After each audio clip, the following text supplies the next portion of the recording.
সময়কে অতিক্রম করে, প্রজন্ম থেকে প্রজন্ম ছড়িয়ে পড়ে নিঃশব্দ আবেশে। বাংলা সঙ্গীতের এমনই এক অনন্য নাম ফাহমিদা নবী। তিনি আধুনিক গান করুক, কিংবা প্রেমের গান, কিংবা চলচ্চিত্রের গান, কিংবা বিরহের গান, সব কিছুতেই আছে গভীর অনুভব, আছে গভীরতা এবং নিজস্ব একটা স্বাক্ষর ভঙ্গি। তার সঙ্গীতের পথ চলা অনুকরণের নয়, বরং তিনি নিজে একটি ধারা, নিজে এক অনুভবের নাম। আজ তার জন্মদিনে তিনি আছেন আমাদের সাথে। তারকথনের সেট আলোকিত করে চলুন সকলে মিলে তাকে জানাই শুভেচ্ছা এবং জন্মদিনের শুভেচ্ছা। কেমন আছেন? অনেক ভালো, থ্যাংক ইউ। প্রতি বছরে কিন্তু এই দিনটা আমরা একদম নিয়ম করে আপনাকে টেনে ধরে নিয়ে আসি। এবছর আসতে অনেক ঝামেলা হয়েছে আমি জানি। ও মাই গড, রাস্তার মধ্যে যে জ্যাম, তারপরে ভাবলাম পৌঁছাতে পারবো কিনা। তো জন্মদিনের আসলে অনেক অনেক প্ল্যান থাকে মানুষের, এবং সবসময় আপনাকে দেখি আমরা যে ভীষণ আনন্দে আপনার জীবনটা আপনি সবসময় উদযাপন করেছেন। প্রতিদিনই যে আনন্দে উদযাপন করে, জন্মদিনের প্ল্যানটা তার কেমন থাকে একটু জানার আগ্রহ। প্রতিদিনের মতোই, মানে একটু দৌড়ের উপরে। জীবনটা আসলে খুবই বলে না যে প্রতি মুহূর্তের ব্যস্ততা, ব্যস্ত না থাকাও কিন্তু একটা ব্যস্ততা। হ্যাঁ, মানে মনে করো রিল্যাক্স করছি, তখনও ব্যস্ততার মধ্যে কেউ কিছু বললে তখন দৌড় দিতে হয়। তো সেরকমই। তো আজকের দিনটা বিশেষ করে আনন্দের এই জন্য যে সবাই মনে করে করে এই যে ভালোবাসা জানায়, এটা তো একটা ভীষণ অর্জন। আচ্ছা, রাত 12টার সময় আসলে কেক কাটা হয়েছে? হ্যাঁ, কাদের সাথে? একদম পরিবারের সাথে। তো আমার খুবই একটা প্রিয় বোন আছে, লোপা। ও তো ফুল নিয়ে আসবে, কেক নিয়ে আসবে, তারপরে আম্মা এসে বসবে, তারপরে সামিনা। আমরা তো এখন একসাথেই সবাই আছি।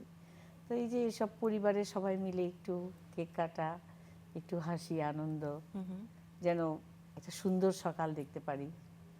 প্রতি বছরে আসলে জন্মতিথির সাথে সাথে তো আমাদের দেহের একটা বা শরীরের একটা বয়স আছে, সেটা বাড়তে থাকে। কিন্তু একজন শিল্পী ফাহমিদা নবীর মনের বয়সটা কি আসলে বেড়েছে কিনা বা কোথায় গিয়ে আটকেছে? না, আমার মনের বয়স তো 26। আচ্ছা, 26 কেন? অনেকে কিন্তু বলে যে আমার 16 বছরটা নিয়ে একটা 16টা না, ফ্যাসিনেশন আছে। খুবই ম্যাচিউরড। মানে একটা একটা একটা জায়গায় যে 26-এ যে একটা মানুষ পড়াশোনা শেষ করে, একটা জীবন, নতুন জীবনও শুরু করে, তখন একটা সুন্দর সময়। ওই সময়টা 26-এ এসে মানুষ কিন্তু অনেক কিছু মানে অল্প করে হলেও ম্যাচিউরড হয়। তখন ওই যে একটা পথ চলা, এটা একটু খুব সুন্দর লাগে আমাকে। আমার মনে হয় যে এটাকে আমি সবসময় ধারণ করতে চাই, যে এই বয়সটাতেই থাকতে চাই, যে এই বয়সটায় অনেক কিছু করা যায়। একদম নতুন কিছু সৃষ্টি, নতুন কিছু ভাবনা, পুরনোটাকেও নিয়ে একটা ধারায় থাকা, পারিবারিক ঐতিহ্যকে একটা অর্জন করা এবং নিজের মধ্যে ধারণ করা, ভালোবাসাগুলোকে মনে রাখা। শিল্পী হিসেবে তো আপনার কাছ থেকে মানুষের প্রত্যাশা কিংবা ভরসার জায়গা তো তৈরি হয়েছে, যে কালজয়ী গানগুলো আপনি দিয়েছেন। তার মধ্যে যে পারিবারিক পরম্পরা বা ঐতিহ্যকে টিকিয়ে রাখার যে একটা দায়িত্ব, সেটা কি মনে হয়েছে? এই দায়িত্বটা কি আপনার কাছে মানে কখনো ভারী মনে হয়েছে? কখনো কখনো একটু ভারী লাগে, কারণ আমার পারিবারিক যে সঙ্গীতের যে পথ চলা, সেটা ভীষণ রকমের গভীর এবং খুবই সম্মানের। আমার বাবা, আমার পরিবার, আমার মা, ভাই বোন, সবাই সব কিছু মিলিয়ে আমাদের যে একটা অতীত, সুন্দর অতীত, সেটাকে তো ধারণ করাটা ভারী। আবার একদিক দিয়ে মনে হয় যে না, খুব সহজ, কারণ ওই ধারাটা আমার ভেতরে সুন্দরভাবে গেঁথে গেছে, যার কারণে আমি চলতি পথে আমার আমার গানের ডায়েরিতে কোনো উল্টোপাল্টা গান নেই। একেবারেই কিন্তু নেই, একেবারেই নেই। গানের প্রসঙ্গ যখন চলে এসেছে, আসলে গত বছরটা কিন্তু বেশ সাফল্যমণ্ডিতভাবেই আসলে আপনি কাটিয়েছেন। গত বছরে কয়েকবার তারকথনের সেটে আপনার সাথে কথা হ্যাঁ, হয়েছে। অনেকবারই। কিন্তু বছরের শেষটা আসলে আপনার কিভাবে কেটেছে, এবং নতুন বছরে কিন্তু অনেক পরিকল্পনা থাকে মানুষের। হ্যাঁ, দুইটা বিষয় মিলিয়ে একটু শুনতে চাই। পুরনো বছরের কাজগুলোই কিন্তু নতুন বছরে আবার নতুন করে করতে হয়, একটা স্বপ্ন বুনে ওটার পথে চলতে হয়। তো অনেকগুলো দায়িত্ব, এবং আমি আসলে নভেম্বর থেকে ডিসেম্বরের মধ্যে প্রায় 8টা গান করেছি, নতুন গান, মৌলিক। তো সেগুলোর শুটিং হয়েছে, আজকে একটা গান রিলিজ হয়েছে, তো আরও বাকি আরও কিছু গানের শুটিং আছে, রেকর্ডিং আছে, আমার লেখা সুরেও গান হচ্ছে, অন্যের গানও হচ্ছে, তো অনেকগুলো কাজ আছে। তো সেগুলো নিয়েই আগাচ্ছি এবং আমি আজকাল আর বেশি পরিকল্পনা করি না, কারণ যেটা হয় সামনে আসে ওটাই করতে চাই, কারণ মুহূর্তে তো বাঁচতে হবে, এই আর কি। আচ্ছা, যে গানগুলো করেছেন আসলে কেমন ধারার গান করার চেষ্টা করেছেন? আমার আমার যেরকম আমি যে ধরনের, তবে 90s-এর ফ্লেভারে কিছু গান আছে। একটা সুমন একটা ছেলে, ও ভালো সুর করেছে, ওর সুরে 3টা গান করেছি, খুবই সুন্দর গানের, কথাগুলোও সুন্দর এবং সুরটাও ওই, হ্যাঁ আমি যেরকম গান গাই এর চেয়ে একটু একটু রিদমিক, একটু ব্যান্ড স্টাইলেরও আছে, গান আছে একটু ডিফারেন্ট। আবার প্রেমেরই গান অনেকগুলো, সবগুলো প্রেমের গান, কিন্তু আজকে যে গানটা রিলিজ হলো এটা হচ্ছে সবার গান, জীবনের গান। নীলকণ্ঠ বিষ করেছি পান, না, পান করে। পান করেছি। আচ্ছা, নীলকণ্ঠ বিষ যদি বলা হয়, জীবনে তো সবাইকে কম বেশি বোধহয় এই বিষটা পান করতেই হয়, একদম, তাই না? হ্যাঁ হ্যাঁ কারো কম কিংবা কারো বেশি। গানটি কি সকলের জন্য ডেডিকেটেড? হ্যাঁ, সবার জন্য। এবং গানটা লিখেছি ইলা মজিদ আপা, খুবই ভালো গান লেখেন, আর সুর করেছি আমি। বাহ, কারণ আমার না শ্যুটটা করতে খুবই সহজ হয়েছে, গানের কথাগুলো এত ছন্দে ছোট ছোট, তখন আমার মনে হলো যে এই ধরনের করি, দুঃখের তো একটু কথাটা, এটা একটু সুখের করে করি, কারণ মানুষ সব সময় বেশিক্ষণ দুঃখের মধ্যে থাকতে পারে না, সে সুখ খুঁজে, তো আমি একটু সুখ খোঁজার চেষ্টা করেছি। আসলে জন্মদিন মানে কিন্তু মানুষের উপহার পাওয়ার একটা উপলক্ষ, কিন্তু এক্ষেত্রে আপনি দ্য গিভার। আপনার নিজের জন্মদিনে আপনি দর্শকদের এত সুন্দর একটা উপহার দিয়েছেন। সবচেয়ে আমার এবারের 2026-এর যে আমার একটা রেজুলেশনের মধ্যে এটা একটা কথা হলো যে আমার, আমি আমি ভালো, কেউ আমাকে বাসলো কি বাসলো না আমি জানি না, কিন্তু আমার জন্য যদি কারো ভালো হয়, ভালোবাসে কেউ কাউকে, ভালো থাকে, ভালো থাকার চেষ্টা করে, আমি সেটা করব। বাহ, খুবই সুন্দর একটা রেজুলেশন। যেহেতু রেজুলেশনের মধ্যে একটির কথা বলছিলেন, আমি জানতে চাই আসলে আরো কি কি রেজুলেশন আছে, আরও যতটুকু আমাদের আছে সাথে একটু শেয়ার করা যায়। হিসাবে থাকবো, কারণ আম্মা বলে তুমি একদমই হিসাবি না, তো একটু হিসাবে না বলতে কি খরুচে? খ- হ্যাঁ, খরচ করে ফেলি, তো আম্মা বলছে একটু হিসাব করে চলো, জীবনটাকে দেখো, জীবনটা সহজ কিন্তু কঠিন যদি তুমি হিসাব না করে চলো। আচ্ছা, খরচটা কোন খাতে বেশি করে ফাহমিদা নবী? এটা যদি জিজ্ঞেস করো, আমি জানি না, আমি আসলে আমার মনে হয় কি যে আজকের এই মুহূর্তটা একটু সুন্দর করতে হবে, সুতরাং যা করার করতে হবে, মুহূর্তটা যদি আর না আসে, তো এটা আমি আসলে মনে করি ওইভাবে। আর হিসাব মানে কি, জীবনের হিসাবগুলো আসলে প্রত্যেকটা জীবনের একটা হিসাব থাকে, তো সেই হিসাবটা কখনো কখনো বেহিসাবি হয়ে যায় আমরা, যার কারণে অনেক ক্ষতি হতে পারে। তো ভয় না করে আসলে বেহিসাবি চললেও হিসাব করেই চলতে হবে। আচ্ছা, জীবনের যে এই যে সমীকরণ, আপনি খুব সুন্দর করে হিসেবের কথা বলেন, সমীকরণের কথা বলেন, এটা কি আসলে সময়ের সাথে সাথে শেখা, নাকি অনেক ছোটবেলা থেকে আসলে এটি লালন করেছেন এই চিন্তা?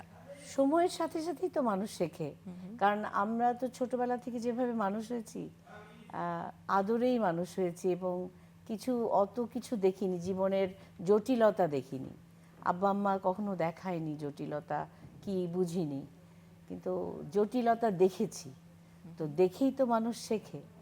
তো সেই শেখার মধ্যে আমার মনে হচ্ছে ভাই, জীবনে যতই জটিলতা থাকুক আমার সেই হিসাবটাই লাগবে যেটা ছোটবেলায় দেখে বড় হয়েছি, তো আনন্দে থাকতে চাই, যে মুহূর্তটাকে উদযাপন করতে চাই, মুহূর্তের চেয়ে তো সত্য কিছু নাই। আচ্ছা, এটাই হচ্ছে আপনার জীবন দর্শন বলতে পারি আমরা হ্যাঁ, এবং এখন। আমার মেয়ে কালকে বলল, আম্মা তুমি তোমার জন্মদিনে উইশ কি, তো ও বলল যে আমাকে তুমি, আমি তোমাকে বলতে চাই, আমাকে একটা একটা লেখা পাঠিয়েছে আজকে, ও তো লন্ডনে আছে, লিখেছে যে আম্মা তুমি আমাকে যা শিখিয়েছো এটাই আসলে তোমার বার্থডের গিফট, মানে আমাকে এত কিছু শেখালে যে আমি এগুলো সবসময় ধারণ করব, আই প্রমিস। সত্যি, সন্তান আসলে নিজের আদর্শে বড় হলে এবং সেটা তার মধ্যে প্রতিফলিত হলে একজন অভিভাবকের কাছে এর থেকে বড় প্রাপ্তি আসলে কি হতে পারে? আচ্ছা, আপনার বাবা মা তারাও কি সবসময় আপনাকে নিয়ে এমন প্রাউড ছিল? আমার মা তো কালকে বলল যে আমি যখন জন্ম হলো আমার, আমি তো সবচেয়ে বড় সন্তান, মানে আমার নানার দাদার বাড়িতে সব জায়গাতে আমি বড়। তো আমার সব ভাই বোনদের অনেক অভিযোগ যে আমার সঙ্গে ওদের দেখা হয় না। তো না, কিন্তু মনে রাখি, দায়িত্ব পালন করি, চেষ্টা করি। আম্মা বলতেছিল যে তুমি হওয়ার পরেই 13 দিন তোমাকে আমার কাছে আসতে দেয়নি, মানে অনেক ঠান্ডা লেগে গেছিলো। তো তখন আম্মা বলছিল, তো প্রথম বাচ্চা, প্রথম সন্তান, আম্মা বলছে যে ওর কি ঠান্ডা লাগছে নাকি, ওকে একটু ভালো করে ঢেকে ঢেকে রাখো। তো এই যে একটা আম্মার যে, কারণ আম্মা পৃথিবীতে আনলো বলেই তো আমি আজকে তোমাদের সামনে। তো সেটাই আম্মাকে আসলে আমি আব্বা আম্মা আমাদেরকে আসলে এমনভাবে মানুষ করেছে যে কখনো সহজ করে দিয়েছে সব কঠিন বিষয়টাকেও, যেন আমি সবসময় সহজ করে নিতে পারি, যুদ্ধ করতে পারি, যুদ্ধ একটা জয়ী একটা মনোভাব নিয়ে আগাতে পারি। জয়ী হলাম কি হলাম না এটা তো বড় কথা না, কিন্তু সংগ্রামটা করার সময় যদি সেটার মধ্যে একটা আনন্দ না থাকে, ওটা হবে না। তো এই জিনিসটা আব্বা আম্মার কাছ থেকে, বিশেষ করে আম্মার কাছ থেকে শিখেছি। আপনার জীবনে আসলে প্রাপ্তির খাতায় আছে সর্বপ্রথমে যেটা, সেটা হচ্ছে দর্শকদের ভালোবাসা। এটা তো একটা একদম আছে, একদম। আর হয়তো অনেক আছে, অনেক প্রাপ্তি আছে আপনার জীবনে। কিন্তু যদি কোনো অপ্রাপ্তির কথা জিজ্ঞেস করি, আপনার জীবনে কি কোনো বড় অপ্রাপ্তি রয়েছে? অপ্রাপ্তি তো থাকবেই, কিন্তু ওটাকে ছাপিয়ে আসলে প্রাপ্তিগুলো কি, কারণ মানুষ হিসেবেই পৃথিবীতে এসেছি, এটাকে যদি উদযাপন না করতে পারি, আমি যদি আজকে যে বেঁচে আছি এটা তো বোনাস। তো এই যে কথা বলতে পারছি, সুস্থ আছি, এর চেয়ে বড় প্রাপ্তি আর কি। প্রশংসার বিষয়ে বলতে চাই যে আপনি সুন্দর গান করেন, গানটা খুব ভালো হয়েছে, এমন অসংখ্য অসংখ্য প্রশংসা, ভালোবাসা, শুভেচ্ছা বার্তা আপনি বরাবরই পান। কিন্তু এমন কোনো প্রশংসা আপনি পেয়েছেন যেটা আপনার এক্সপেকটেশনের বাইরে ছিল, বা যেটাতে আপনি খুব আনন্দিত হয়েছেন? মনে আছে এমন কিছু? Compliment, the biggest compliment you have ever get. Um, সবাই তো ভালোবাসে অনেক, বলে অনেক মানুষের মধ্যে আমাকে একজন মানুষ হিসাবে তাদের জীবনে দেখে যে না। এবং আমি আরেকটা জিনিস করি, আজকে আমাকে এক সাংবাদিক ভাই ও বলল ফোন করে যে আমার আপা আপনার সবচেয়ে বড়, সবচেয়ে ভালো একটা বিষয় লাগে যে আপনি যখন কেউ উঠতে চাচ্ছে ইন্ডাস্ট্রিতে, আপনি তাদেরকে সবসময় সহযোগিতা করেন, কিন্তু ওরা অনেক বড় হয়ে যায় যখন, তখন হয়তো আপনার সাথে দেখা হচ্ছে না, সেটা বিষয় না, কিন্তু আপনি প্রথমে তাদের উঠতে সাহায্য, মানে ওঠার সময় যে মাথায় হাতটা রাখেন, এটা তো কখনো ভুলবো না, আমি ভুলতে চাই না, ও বলল।